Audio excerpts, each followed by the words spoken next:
नमस्कार, मैं हूं शिरीष मिश्रा। छत्तीसगढ़ की बात में आप सभी का स्वागत है। लाल आतंक का गढ़ कहे जाने वाले बस्तर में चल रहे एंटी नक्सल ऑपरेशन और नक्सलियों की मांद में नए कैंप खुलने से सुरक्षा बलों की दखलंदाजी बढ़ी है। नतीजा ये है कि नक्सली अब बैकफुट पर दिख रहे हैं। पुलिस के बढ़ते दबाव और बड़े लीडर्स की मौत के बाद लाल गैंग भरपूर कोशिश कर रही है कि नए जोन में अपनी पैठ बनाए, लेकिन सुरक्षा बलों के संयुक्त ऑपरेशन से उसकी ये रणनीति भी लगातार फेल हो रही है। ऐसे में अहम सवाल है, क्या सुरक्षा बलों के प्रहार से इस बार लाल गैंग का बचना नामुमकिन है? जगह बीजापुर, ग्रेहाउंड नक्सलियों के बीच मुठभेड़, मोस्ट वांटेड सुधाकर समेत 4 नक्सली ढेर। जगह सुकमा, डीआरजी की टीमों का संयुक्त ऑपरेशन, मुठभेड़ में 1 महिला नक्सली ढेर। अभियान के दौरान सुबह करीबन 7 बजे सेमलडोडी एवं पेन्नागुलू जंगल इलाका में ग्रेहाउंड से माओवादी के बीच मुठभेड़ हुई। मुठभेड़ के दौरान 4 माओवादी कैडर्स का मारे जाने का प्राथमिक जानकारी प्राप्त हुआ है। अब तक सर्चिंग में 1 महिला माओवादी कैडर सहित कुल 3 माओवादी कैडर्स के डेड बॉडी रिकवर किए गए थे। दंडकारण्य में दशकों से अपनी जड़ें जमा चुके लाल आतंक के विरुद्ध निर्णायक जंग शुरू हो चुकी है। बीजापुर और सुकमा की घटनाएं बताती हैं कि अब पुलिस आक्रामक तरीके से नक्सलियों को उनकी ही गुरिल्ला वॉर में मात दे रही है। नक्सलियों के खिलाफ जारी ऑपरेशन से नक्सली अब बैकफुट पर हैं। अब सवाल ये है कि बड़े लीडरों के मारे जाने के बाद नक्सली संगठन कमजोर पड़ने लगा है। क्या सरकार की सरेंडर पॉलिसी से वो दबाव में है, या फिर नक्सलियों के मांद में नए पुलिस कैंप खोले जाने से वो सिमटते जा रहे हैं? वहीं कोरोना काल में जिस तरह से नक्सलियों की टॉप लीडरशिप खत्म हुई है, उसने भी कई सवाल पैदा किए। आंकड़े भी बताते हैं कि बीते 3 सालों में नक्सलियों को काफी नुकसान पहुंचा है। साल 2021 में लालगढ़ में 74 मुठभेड़ हुई, जिसमें करीब 51 नक्सली मारे गए। तो बीते 3 सालों में बस्तर के सुदूर इलाके में 36 नए पुलिस कैंप भी बनाए गए हैं। नक्सल फ्रंट पर सरकार की रणनीति और फोर्स के बढ़ते दबाव के बाद माओवादी अब नया बेस बनाने की तैयारी कर रहे हैं। दंडकारण्य में बढ़ते दबाव के बाद ऐसे इलाके को नक्सली अपना पैठ बनाना चाहते हैं, जहां पुलिस कैंप और पुलिस की ताकत अभी शुरुआती दौर में है। लेकिन बीते दिनों नक्सलियों के एमएमसी जोन में घुसकर सुरक्षा बलों ने सीनियर कमांडर समेत 23 बड़े नक्सलियों को मार गिराया। नक्सलवाद के खिलाफ जारी ऑपरेशन पर कांग्रेस जहां अपनी पीठ थपथपा रही है, तो वहीं दूसरी ओर विपक्ष की अपने सुर हैं।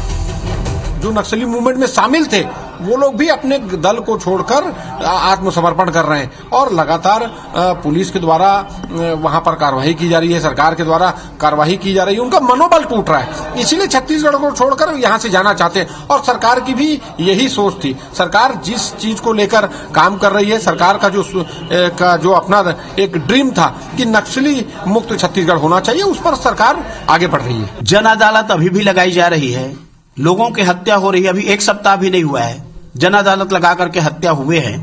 तो ऐसे में इनके जो दावा है वो झूठी दावा है कि नक्सलियों के खिलाफ जब से सरकार बनी है कांग्रेस की, मूवमेंट जो चलता था सारी मूवमेंट बंद हो गई है। आज नक्सलियों का मनोबल बढ़ा हुआ है, अंतिम छोर में नहीं बल्कि सड़क किनारे आकर के गतिविधियों को अंजाम दे रही है। ये किसी से छुपा हुआ नहीं है। कुल मिलाकर लालगढ़ में माओवादियों पर फोर्स का दबाव जिस तरह से लगातार बढ़ा है, उसके चलते नक्सलियों के पांव उखड़े हैं। नक्सलियों के बड़े लीडर अब बस्तर में पहले जैसी आजादी से अपनी गतिविधियां नहीं चला पा रहे हैं। उनके अंदर दबाव और डर लगातार बढ़ता जा रहा है, क्योंकि सरकार और सुरक्षा बल दोनों ही आर पार की लड़ाई के मूड में हैं। जगदलपुर से नरेश मिश्रा के साथ ब्यूरो रिपोर्ट IBC 24। पिछले दिनों छत्तीसगढ़ के डीजीपी ने इस बात की घोषणा की थी, ये जानकारी दी थी कि नक्सलियों की जो सप्लाई चेन है, खासतौर पर दवाइयाँ और खाद्य सामग्री के लिए जो उनकी सप्लाई चेन है, उसको तोड़ दिया गया, जिसके कारण नक्सलियों की बैकबोन टूट रही है। एक बड़ा खुलासा था। उसके बाद जिस तरह से छत्तीसगढ़ के जो नक्सली इलाकों में कैंप खोले जा रहे हैं, खासतौर पर सुकमा की बात करें, बीजापुर की बात करें, दंतेवाड़ा की बात करें, जो दूर नक्सली इलाके वहाँ पर जो कैंप खोले जा रहे हैं नए नए, वो एक बड़ी पुलिस के लिए सफलता है। तीसरी बड़ी बात जो है, वहाँ पर जो नक्सलियों के समर्पण की नीति, राज्य सरकार की आत्मसमर्पण की जो नीति है, उससे भी नक्सली बहुत ज़्यादा प्रभावित होकर मुख्य धारा में शामिल होने की कोशिश कर रहे हैं। वास्तविकता क्या है? पहले की भारतीय जनता पार्टी की सरकार का कहना था कि 2022 तक नक्सल मुक्त हो जाएगा छत्तीसगढ़।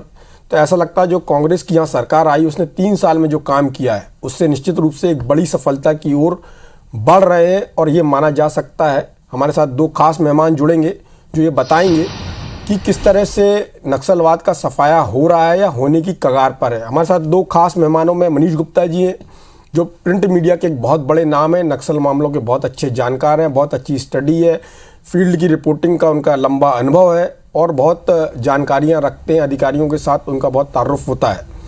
नरेश मिश्रा जी हैं, IBC 24 के ब्यूरो चीफ हैं, जगदलपुर में पूरा बस्तर देखते हैं और जितनी बड़ी घटनाएं हुई हैं पिछले 12-14 सालों में उसके वो गवाह रहे हैं, उसकी रिपोर्टिंग की है, तो उनको ग्राउंड की जो हकीकत है वो भी मालूम है।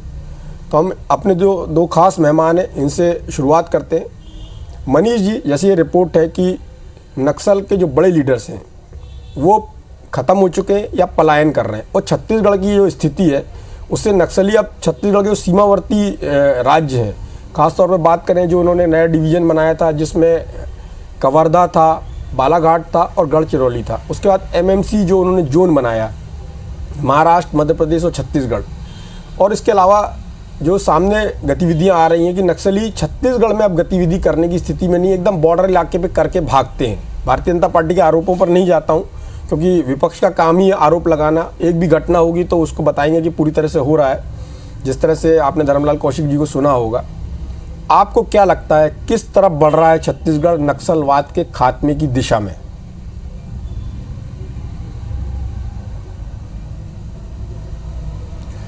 सुरेश जी, एक तो अभी जैसे आपने आंकड़े बताए, मुझे ये बताते हुए गुरेज नहीं हो रहा है कि पिछले दिनों जो आंकड़े जारी हुए हैं ये आंकड़े खुद ही नक्सलियों की स्थिति, नक्सलियों की ताज़ा हकीकत को बयां करने के लिए काफ़ी हैं। जिस ढंग से पिछले 2-3 सालों से अंदरूनी इलाकों में कैंप खुले हैं और जिस ढंग से नक्सलियों में कोविड के दौर में उनके बड़े नेताओं की मौत हुई है और उसके बाद जो उनकी नई लीडरशिप नहीं आ पाई है, ये अपने आप में नक्सलियों की कमजोरी का सबसे बड़ा प्रमाण है। देखिए, अगर हम देखें तो छत्तीसगढ़ में रामन्ना जो है वो दंडकारण स्पेशल जोनल कमेटी के सचिव थे। इसके बाद तेलंगाना का जो स्टेट सचिव था वो भी मारा गया और ओडिशा का भी स्टेट सचिव जो है वो नक्सलियों का वो मारा गया है। ये तीनों स्टेट कमेटियां आज नेतृत्व विहीन हैं। दूसरी बात जो है, नक्सलियों की जो सेंट्रल कमेटी के जो और बड़े प्रभारी नेता हैं वो भी लगातार बीमार रहने की खबरें आ रही हैं और वो अपना इलाज भी नहीं करा पा रहे हैं। पिछले दिनों जिस ढंग से पुलिस अंदरूनी इलाकों में 36 कैंप 3 सालों में खोली है, पिछले वर्ष 2021 में 14 कैंप खोले गए हैं और ये कैंप उन धुर नक्सल इलाकों में खोले गए हैं जहां पर नक्सली अपनी शरण स्थली मानते थे। अगर हम आंकड़ों की बात करें तो हम ये जानते हैं कि एक थाना या एक कैंप खुलना 10 बाई 10 किलोमीटर मतलब 100 स्क्वायर किलोमीटर का एरिया सुरक्षित करता है। अगर हम 2000 से अगर आज की डेट पर कल्पना करें तो एक आंकड़ों की बात करें तो 160 कैंप जो है वो छत्तीसगढ़ में और जिसमें 120 कैंप जो है वो बस्तर संभाग में खोले गए हैं। पिछले अगर हम 3 सालों की बात करें तो इस दौरान बस्तर संभाग में जो 36 कैंप खोले गए हैं, इन कैंपों का जो प्रभाव है ये पूरा का पूरा प्रभाव कहीं ना कहीं नक्सलियों की गतिविधियों पर अंकुश डाल रहा है और नक्सलियों की जो स्वच्छंद गतिविधियां हैं वो लगातार बाधित हो रही हैं। नक्सली फ्री मूवमेंट नहीं कर पा रहे हैं, नक्सलियों की जो सप्लाई चेन टूट गई है, नक्सली पुलिस का सीधा मुकाबला नहीं कर पा रहे हैं। सिर्फ जो उनकी स्मॉल एक्शन टीम में जा करके कहीं इक्का दुक्का छुटपुट वारदातें करते हैं क्योंकि उस इलाके में उनका बेस आज भी मौजूद है। हालांकि उनकी ताकत बहुत तेजी से घटी है। अगर आपकी ताकत घटेगी तो निश्चित रूप से आपकी जो परेशानियां हैं, आपकी मुसीबतें जो है ना वो संगठन में दिखाई देंगी और आपकी गतिविधियां जो है वो निरंकुश रूप में नहीं चल पाएंगी। यही कारण है कि नक्सलियों ने अपना एक ऑल्टरनेट बनाया है। जैसे अभी MMC जोन की बात कर रहे थे आप, इसके अलावा एक और नया इन्होंने जोन बनाया है, एक कॉरिडोर बनाया है जो केरल, कर्नाटक और तमिलनाडु। देखिए, केरल और कर्नाटका में पहले भी नक्सलवाद बहुत तेजी से फैला था लेकिन पिछले कुछ समय से जो है वहां पर गतिविधियां सिकुड़ी हुई थी, वहां पर गतिविधियां जो है वो उन पर अंकुश रहा है। अभी जो बस्तर में एक नक्सलियों के एक बड़े नेता हैं जो गणेश उइके जिनका नाम है, जिनको पी हनुमंतप्पा के नाम से जाना जाता है, इनको नक्सलियों ने अभी उस इलाके में शिफ्ट किया है। ये बस्तर में पिछले 3 दशकों से संगठन की गतिविधियां मजबूत करते रहे हैं और अब जाकर के उस इलाके में वहां पर नक्सलियों के कॉरिडोर के लिए फ्री जोन बना रहे हैं। पिछले अगर हम आंकड़ों की बात करेंगे तो पिछले करीब जून महीने में उस इलाके में केरल के कुछ इलाकों में नक्सली गतिविधियां तेजी से फैलने की बात आई थी, तो एनआईए ने सितंबर अक्टूबर में तमिलनाडु, केरल और कर्नाटका इन 3 राज्यों के 20 ठिकानों पर छापा मारी है, जिस पर उन्होंने 15 लोगों के खिलाफ अपराध पंजीबद्ध किया है। तो ये कहीं ना कहीं उससे जो जानकारी आई है वो ये बता रही है कि आने वाले समय में नक्सली अपना एक बड़ा और मजबूत कॉरिडोर जो है वो छत्तीसगढ़ के बाहर और तटीय इलाके में जो है वो अपना मजबूत कर रहे हैं। एक रिपोर्ट पिछले दिनों एनआईए की आई है, जिस पर एनआईए ने आशंका जताई है कि पिछले दिनों नक्सलियों के मामलों में उन्होंने जो इंक्वायरी की है उस पे कहीं ना कहीं उसके तार जो तमिल विद्रोहियों से भी जुड़ते हुए नजर आए हैं। चूंकि अगर हम देखेंगे तटीय इलाका है, वो समुद्री इलाका है और आमतौर पर जो श्रीलंका से तस्करी का एक बहुत बड़ा केंद्र तमिलनाडु और केरल रहा है। अगर जी मनीष जी, मैं अपनी चर्चा को छत्तीसगढ़ तक कन्फाइन करना चाहूंगा। जी श्री जी, मैं आपसे जानना चाहता हूं छत्तीसगढ़ में नक्सलियों का जो रिक्रूटमेंट होता था उसकी क्या स्थिति है वर्तमान में?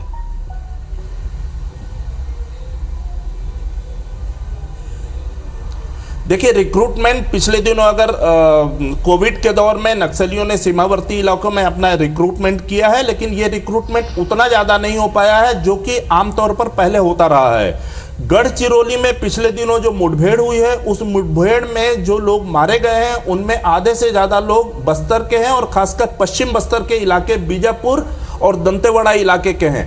जो जानकारियां खुफिया सूत्रों के द्वारा सामने आ रही हैं वो नक्सली यहाँ का जो 300 जो लड़ाकों का एक बल मिलिंद तेल तुमड़े के लिए वहां पर भेजा था, जो कि उस इलाके में एमएमसी जोन में नक्सलियों के लिए एक आधार बना रहा था और ये नए लड़ाके थे, इसलिए उस पर मात खा गए। निश्चित रूप से अगर हम मतलब अगर क्षेत्र की बात करें तो वो इलाका जो अबूझमाड़ से लगा हुआ है, वो इलाका जहां पर जो कोविड के दौर में बच्चे आकर के आवासीय विद्यालयों से आकर के गांव में रहे हैं, खासकर बीजापुर और जो अपना कोंटा का जो सीमाई इलाका है, उन इलाकों में नक्सलियों ने भर्ती भी की है और वहां पर उन्होंने अपनी एक स्ट्रेंथ भी बनाई है, जिसको आज उन्होंने शिफ्ट किया है अबूझमाड़ के इलाके में। आज भी अगर हम बात करें, जो नक्सलियों की जो शिफ्टिंग की बात चल रही है, ये लगातार नक्सली इस बात को जोर दे रहे हैं कि हम अब मैदानी इलाकों में ज़्यादा सुरक्षित नहीं रह गए हैं। नक्सलियों के मूलतः जो 5 पॉकेट बचे हैं, जो जिन पॉकेट के माध्यम से अपनी गतिविधियों का वो लगातार संचालन कर रहे हैं, जिसमें 2 पॉकेट जो है उनके दक्षिण बस्तर में और एक पूर्वी बस्तर में और 2 पॉकेट जो है वो उनके उत्तर बस्तर और माड़ इलाके में है। कुल मिलाकर के अगर क्षेत्रफल की दृष्टि से देखेंगे तो नक्सलियों का क्षेत्रफल जो पूरे बस्तर का अगर 42 लाख वर्ग किलोमीटर है, तो उसमें से मुश्किल से 10 लाख वर्ग किलोमीटर जो है अब नक्सलियों की एक सुरक्षित पनाहगार मान सकते हैं। बाकी इलाका नक्सलियों। मनीष जी, हमारे साथ नरेश मिश्रा भी है। नरेश, जो मार्च में एक बड़ी नक्सली घटना हुई थी जिसमें ऐसा माना जा रहा था कि उसका मास्टरमाइंड हिड़मा है और उसने इतनी बड़ी घटना को अंजाम दिया, उसके बाद फिर अमित शाह का आना हुआ और लगातार ये माना गया कि नक्सली फिर से अपनी ताकत दिखा रहे हैं। उस स्थिति से आज की स्थिति, माने मार्च से आज की स्थिति की बात करें, हम जनवरी मिड में हैं, नक्सलियों की ताकत को आप किस तरह से देखते हैं? इजाफा हुआ है, कमज़ोर पड़ रहे हैं, खात्मे की ओर है, क्या स्थिति है नक्सलियों की?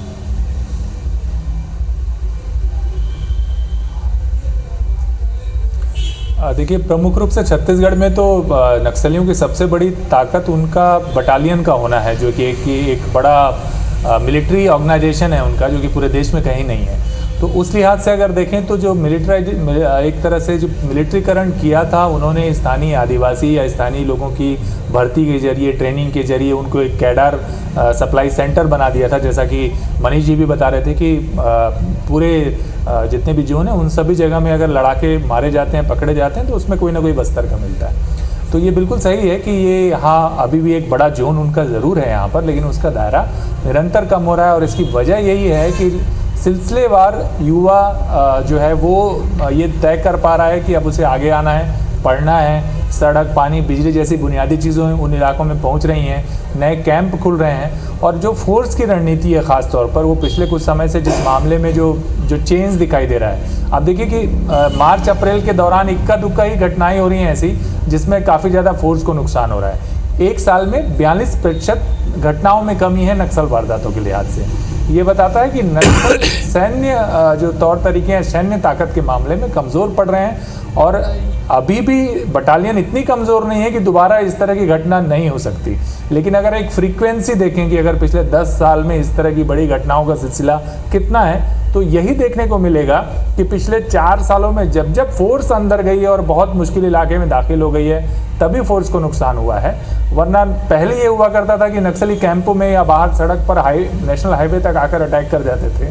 वो स्थितियां बस्तर की बदल गई हैं, जो इशारा करती हैं कि नक्सलियों की वो ताकत अब इन इलाकों में नहीं है। तो ये जो अगर पूरी स्थिति को देखें तो ये लगता है कि जो अभी भी कोर इलाके हैं वो तो नक्सलियों की पकड़ में हैं, और उन इलाकों में फोर्स के लिए चुनौती है। और इसकी बड़ी वजह है कि वहाँ तक कैंप अभी नहीं खुले हैं, वहाँ के लोग पुलिस और सिविल एडमिनिस्ट्रेशन से नहीं जुड़े हैं। लेकिन अब जो सामान्य इलाके, जिन इलाकों में को बड़ा मुश्किल माना जाता था, जैसे सुकमा प्रॉपर भी काफ़ी कठिन था, बीजापुर प्रॉपर में भी आए दिन घटनाएं हो जाती थी, वो स्थितियां तेज़ी से बदल रही हैं। और एक बड़ा इलाका ऐसा मिल रहा है जहां पर सिविल एडमिनिस्ट्रेशन भी अपने हिसाब से बेहतर तरीके से काम कर रहा है, और इससे जो आम जनमानस है वो सरकार की योजनाओं से जुड़ रहा है, और नक्सलवाद के जो सैन्यीकरण का जो सिलसिला है उससे वो दूर हो रहा है। तो नक्सलियों की ताकत इस लिहाज से घट रही है, और यही वजह है कि नक्सली जगह जगह आंदोलन, राजनीतिक प्रदर्शन, गांव के लोगों की भीड़ जमा करके सार्वजनिक कर रहे हैं उन सारी चीज़ों को। वरना इस तरह के आयोजन वो काफ़ी गोपनीय तरीके से करते थे।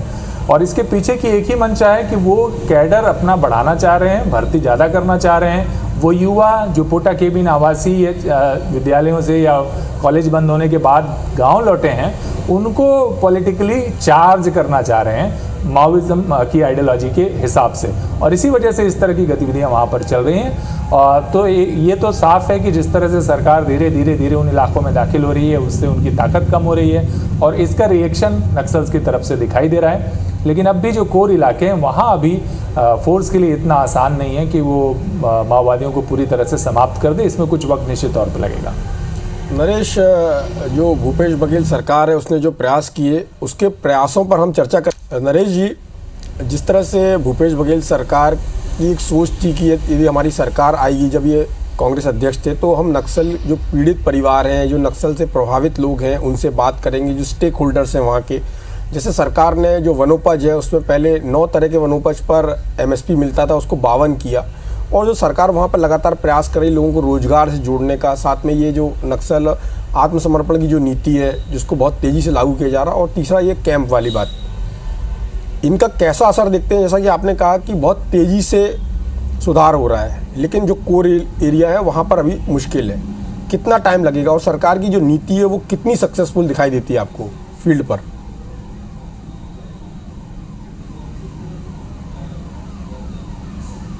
देखिए, आदिवासियों को सबसे मुश्किल ये था कि इतने सालों से बस्तर आखिर दहक क्यों रहा है, और इसकी ऐसी क्या वजह है कि स्थानीय लोग सरकार की तरफ नहीं बल्कि नक्सलियों की तरफ जाना ज़्यादा बेहतर पसंद करते हैं। और इसका बड़ा कारण था कि इतने सालों में उन इलाकों में विकास नाम की कोई चीज़ नहीं थी, युवाओं के पास रोज़गार नहीं था, और ना ही जो विकास का मॉडल था वो इस तरह का था कि जिससे आदिवासियों का कोई सीधे तौर पर भला होता दिखाई देता हो। और यही वजह है कि वर्तमान में सरकार ने जिस तरह से वनोपज या इन चीज़ों का दाम बढ़ाया, जो अलग अलग मॉडल पर युवाओं को रोज़गार देने के दावे किए, और इसके साथ ही दंतेवाड़ा में अभी जो जिस तरह से लोन वर्राटू अभियान के ज़रिए जिन लोगों ने आत्मसमर्पण किया है, अभिषेक पल्लव एसपी थे, उन्होंने ये मॉडल लॉन्च करके हर गांव-गांव में एक लिस्ट टंगवा दी कि भाई आपके गांव में ये नक्सली है, अगर ये लोग मारे जाएंगे मुठभेड़ में, बेहतर है उन्हें आप लाइए, हम उन्हें आवास और बाकी सारी चीज़ें देंगी। तो इसका एक आदर्श मॉडल भी वहाँ पर बनाया जा रहा है। ये वो दंतेवाड़ा है जो एक तरह से इतिहास में जाना जाता था बड़ी घटनाओं के लिए। तो ऐसी जगह पर इस तरह के मॉडल प्रस्तुत करना, आदिवासियों के लिए रोजगार के अवसर उनके वनोपज के जरिए उपलब्ध कराना निश्चित तौर पर फायदेमंद हुआ है। और यही वजह है कि जिस वनोपज से आम आदिवासी आज भी सरकार के योजनाओं के बिना भी 12 महीने रोजगार हासिल करता है, उसको एक व्यवस्थित मॉडल देने से काफ़ी फायदा हुआ है और इसकी वजह से लोगों के पास पैसे पहुंच रहे हैं। तो जब वो पैसे कमा सकेंगे, इलाके में शांति होगी, घटनाएं कम होंगी, तो निश्चित तौर पर उसका असर पड़ेगा और युवा भटकेगा नहीं। कोविड ने ज़रूर एक मुश्किल पैदा की, खासतौर पे जो ज़्यादा कठिन इलाके हैं, मुश्किल इलाके हैं, जहाँ कैंप कम है, उन इलाकों में युवा जब वापस लौटे तो उनसे नक्सलियों ने संपर्क साधा। तो अगर ये कोविड नहीं होता और योजनाएं अगर ज़्यादा अंदर तक पहुंच पाती, स्कूल भी वापस गांव में बहाल किए गए, बहुत सारी जगह पे स्कूल दोबारा शुरू किए गए जो सलवा जुडुम के समय किसी समय में हटा लिए गए थे। तो इन सारी चीज़ों का एक बड़ा असर दिखाई दे रहा है। लेकिन क्योंकि बस्तर का अबूझमाड़ एक बड़ा इलाका अभी भी अछूता है, यहाँ कोई सेटअप नहीं है सरकार का, तो ऐसे में लगता है कि बस्तर से नक्सलवाद खत्म होने में तो अभी वक्त लगेगा। लेकिन जो नक्सलवाद को ताकत जिन युवाओं के जरिए, जिन आदिवासी युवाओं से मिल रही है, जो आदिवासी परिवारों से मिल रही है, उन इलाकों के ग्रामीण जो हैं, अलग अलग लोग उन परिस्थितियों पर विकास से दूर रहने से एक फाइनल कमेंट ले लेते। मनीष जी, आपको क्या लगता है कि नक्सलवाद के खात्मे की लड़ाई अभी कितनी बची हुई है? एक छोटा सा कमेंट चाहूंगा। देखिए, नक्सलवाद की जड़ें बस्तर में काफ़ी मजबूत हैं और जैसे अभी नरेश कह रहे थे कि जिस ढंग से सरकार ने अपनी एक अप्रोच बढ़ाई है, निश्चित रूप से नक्सलवाद को लेकर के एक परिस्थितियां बदली है, युवाओं की मानसिकता बदली है। मुझे लगता है कि अभी नक्सलवाद को खत्म होने में कम से कम 5 साल और लगेंगे और अगर इसी रफ्तार से योजनाएं प्लस प्रशासन चलता रहा तो आने वाले समय में हम बस्तर के शांति और मुकम्मल होने की जो है वो कल्पना को साकार होते देख पाएंगे। 5 साल का समय मुझे लगता है कि अभी और लगेगा और खासकर जो अंदरूनी इलाकों की जो सड़कें और कैंप, ये टर्निंग पॉइंट साबित हो रहे हैं नक्सलवाद को खत्म करने में। मुझे लगता है कि सरकार को इस दिशा में डेवलपमेंट प्लस लोगों को अपने साथ जोड़ने के लिए कनेक्टिविटी को एक हथियार के रूप में अगर यूज करती है तो आने वाले समय में हम सुखद बस्तर, शांत बस्तर की कल्पना को साकार होते देख पाएंगे। चलिए, सरकार के प्रयास जो हो रहे हैं वो कम से कम कारगर दिशा में आगे बढ़ रहे हैं और उम्मीद की जानी चाहिए जो बस्तर इतना सुंदर है वो शांत बस्तर के रूप में भी पूरे देश में पहचान बनाएगा। इस चर्चा में भाग लेने के लिए आप दोनों का बहुत बहुत धन्यवाद। नमस्कार।